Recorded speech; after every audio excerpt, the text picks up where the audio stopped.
everyone, Ashley here. Welcome to Ashley Talks Movies, and welcome to my review of Indiana Jones and the Dial of Destiny. Directed by James Mangold, the movie follows archaeologist Indiana Jones as he races against time to retrieve a legendary artifact that can change the course of history.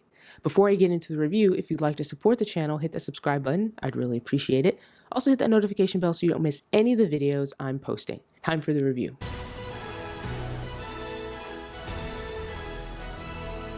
So Indiana Jones and the Dial of Destiny marks what's said to be Harrison Ford's last film as the iconic character of Indiana Jones. And this is a character and a franchise that has been around for a while.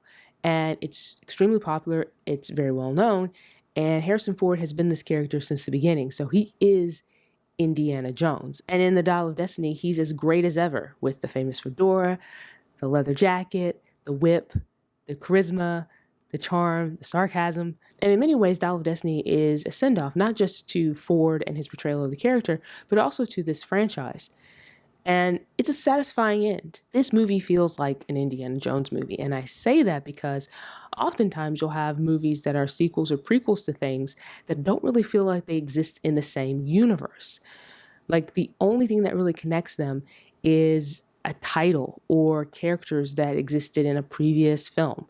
Right? And so they often feel sort of out of place and forced. But that's not the case here with Dial of Destiny. Like, this movie is definitely trying to recapture the spirit of the original Indiana films. And it does for the most part. I mean, it has all the ingredients of an Indiana Jones movie. It has the action, the adventure, the intriguing characters, really cool set pieces and locations. And it does a really good job of creating an Indiana Jones movie that pays homage to the movies that came before it, but also pays homage to what this franchise has become. So in this movie, you get a little bit of Raiders of the Lost Ark.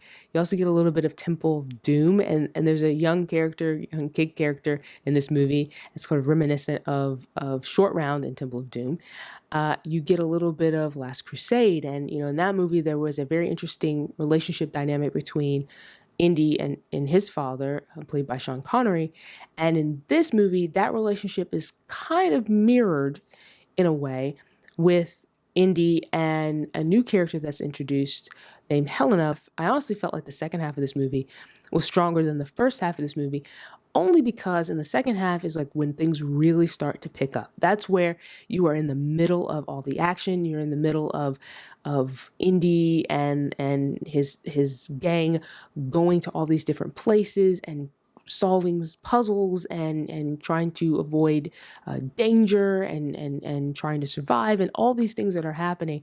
And it's really where you feel that thrilling aspect of Indiana Jones. The first half is good too. I'm not saying the first half isn't good, but it's a lot slower. It is building a lot of characters and introducing them and sort of building this world that we're in now that Indiana Jones is much older, and like where he is in his life at this point. He's at his retirement. So, it's kind of establishing where he is there. But yeah, the second half is definitely really, really interesting. And I did say that I felt like this movie, was trying to recapture the spirit of the original Indiana Jones movies. And for the most part, it does almost get there. It doesn't quite get there. And this is not really a knock against the movie. This is not to say this movie is terrible anyway. It's not. It's very good. But when I say it didn't quite recapture the magic and the spirit of the original indie films, what I really mean is just that you can feel the absence of Spielberg.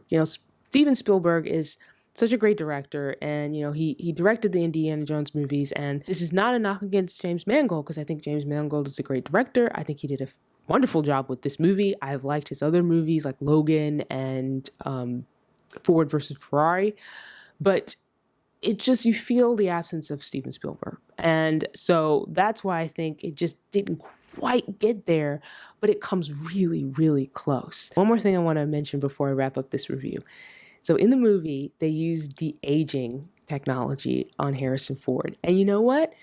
It wasn't as bad as I was expecting it to be. A lot of movies in recent years have tried to use, de-aging technology to de-age the characters, right? To make an older character look younger in flashback sequences and things like that. And it hasn't really worked because I just don't think the technology is there. And I still don't think the technology is quite there yet to be using it, in abundance. But you can tell that the technology has improved with what they used here in Dial of Destiny.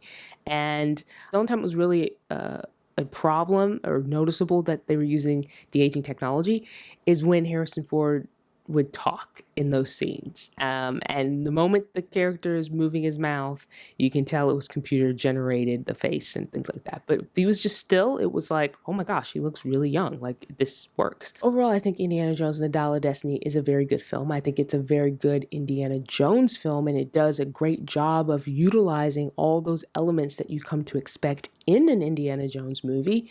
And it has a wonderful sense of adventure. It has a lot of action.